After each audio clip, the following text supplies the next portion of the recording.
This section I'm showing you cuts through just over a half of the uterus. It's not the greatest section in terms of preservation, and there is a bit of tissue shrinkage which distorts some of the histology. But nevertheless, I think it's also quite useful just to point out the basic fundamental histological characteristics of the uterus. First, have a look at the limits of the myometrium and the endometrium.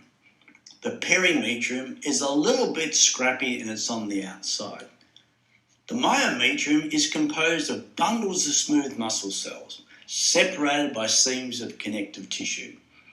Even at this low magnification, you can even see small profiles of many uterine arteries that run in the middle part of this muscle layer. The endometrium is a mucosa, although the epithelium is missing over much of the surface, again, as I mentioned earlier, due to the harsh treatment when the organ was collected and processed for histological examination. The boundary of the endometrium with the myometrium is quite obvious, but at this early stage in the menstrual cycle, it's very difficult to draw the line between the endometrium's basal layer and the functional layer. The best indicator is the orientation of the glands.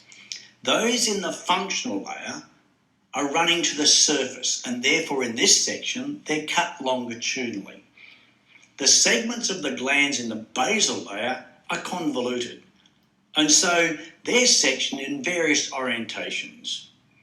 Here the glands are narrow because they're not yet active. Their epithelium is tall, rather orderly, and columnar.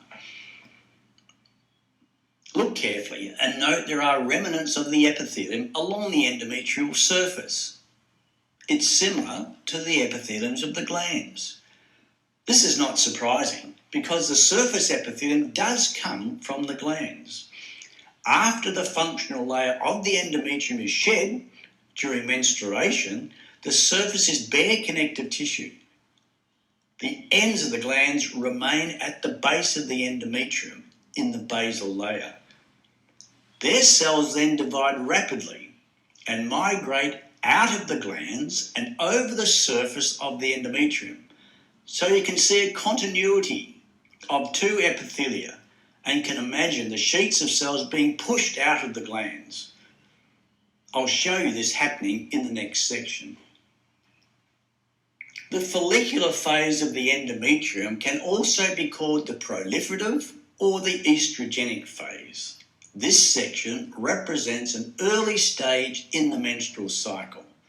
Once again, view the myometrium, comprised of bundles of smooth muscle cells separated by seams of connective tissue, and again, see profiles of many uterine arteries.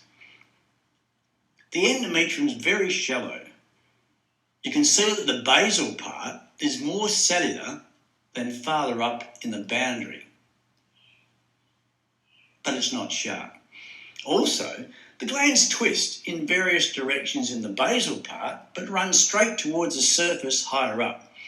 In this section, the surface epithelium is absent because it was lost during menstruation. But as mentioned in the previous image, the epithelium of these basal glands will proliferate and replace the lost epithelial surface.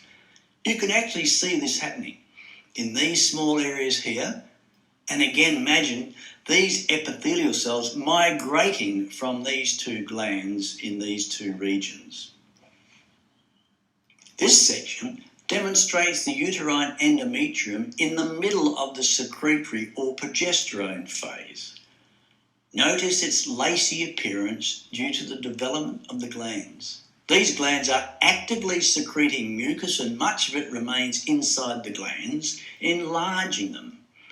The glands are very tortuous rather than generally straight as you saw previously.